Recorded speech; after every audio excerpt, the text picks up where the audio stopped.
Assalamu alaikum dear students, hope you are all fine. In the previous lecture we discussed the problem of deficient demand और वहाँ आप जान गई कि जब aggregate demand fails to cope up with the level of aggregate supply या simply जब aggregate supply greater होती है aggregate demand या aggregate demand less होती है aggregate supply से, तो आप जान गए कि इसके consequences क्या होते हैं, ये हम मेजर कैसे करते हैं। ठीक, चलिए आज हम एक और प्रॉब्लम की तरफ आते हैं, that's the problem of excess demand. देखिए, excess demand refers to the situation when aggregate demand is in excess of aggregate supply. Aggregate demand is in excess of aggregate supply, that is aggregate demand is greater than aggregate supply, corresponding to full employment in the economy. नाम से ही पता चलता है demand access है, ज़्यादा है। किससे ज़्यादा है? सप्लाई से ज़्यादा होगी, क्योंकि these are the two important tools of this macro economics, aggregate demand and aggregate supply. तो जब excess demand, aggregate demand is in excess of aggregate supply, इसका नतीजा क्या होगा, रिजल्ट क्या होगा? अब इससे हम एक्सप्रेस कैसे करेंगे? इसके लिए दो तरीके हैं। There are two ways of interpreting it. We can interpret it in two different ways. The first, जो हमारा प्लानड एग्रीगेट डिमांड होती है, in case of excess demand, the planned aggregate demand happens to exceed its full employment level in the economy. What does it mean? देखिए, चूंकि resources हमारे पहले से fully utilised है, फुली एम्प्लॉयड है, क्योंकि we are at full employment level, and therefore ये जो एग्रीगेट सप्लाई है, इससे हम इंक्रीज नहीं कर सकते। Aggregate supply can not be increased, it can not be raised. फिर जो डिमांड है, डिमांड का मतलब है more pressure on existing goods and services. जो हमारे पास अवेलेबल गुड्स और सर्विसेज है, उन पे ज़्यादा प्रेशर होगा, क्योंकि डिमांड ज़्यादा है कंपेयर टू द सप्लाई।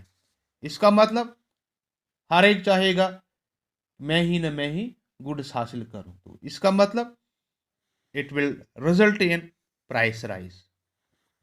इससे महंगाई बढ़ेगी, क्योंकि डिमांड ज़्यादा है, सप्लाई हम इंक्रीज नहीं कर सकते। Such demand only implies greater pressure on the available goods and services in the economy. Accordingly, prices tend to rise. इससे प्राइसेस क्या होंगे? राइज होंगे। जो दूसरा वे है ऑफ एक्सप्रेसिंग इज, जो लेवल ऑफ एग्रीगेट डिमांड या जिसे हम प्लान्ड एक्सपेंडिचर भी कहते हैं, ये सरपास करता है level of aggregate supply. It surpass even when there is full capacity production. Full capacity production है, सिटल एग्रीगेट डिमांड सरपास करती है। किससे? मौजूदा सप्लाई को।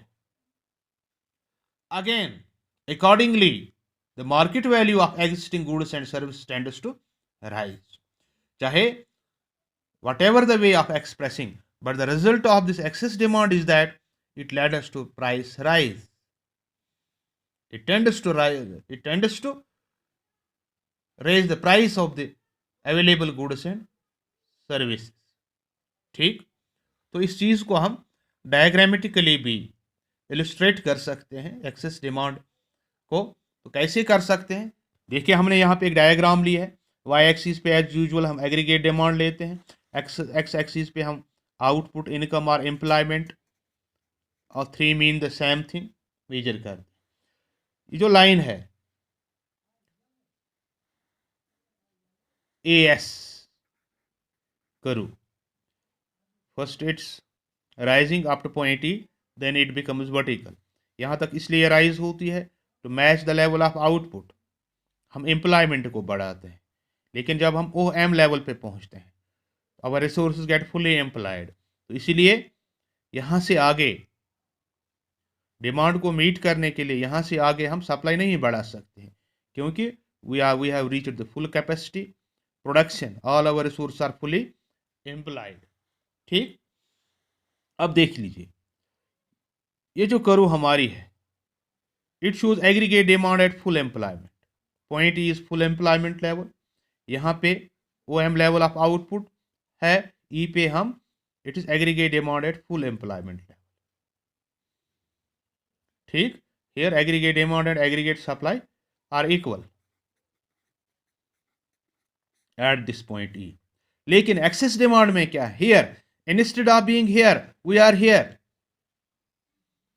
हम F पे हैं। क्यों? क्योंकि डिमांड ज्यादा है, डिमांड ज्यादा है कंपेयर टू द सप्लाई, इसलिए हमारी डिमांड करो ऊपर जाएगी, एग्रीगेट डिमांड करो, है ना। ये एक्सेस है, क्या है, एक्सेस डिमांड करो, एग्रीगेट एक्सेस डिमांड करो है।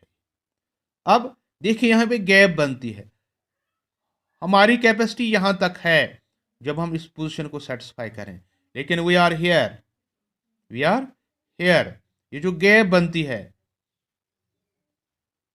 Equal to EF,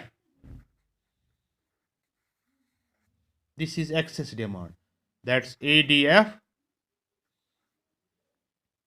aggregate demand at full employment, aggregate demand at excess aggregate demand, it is equal to EF. EF is the demand which is excess. AD is planned demand in excess of full employment level. The difference between ADF and ADE therefore points to excess demand.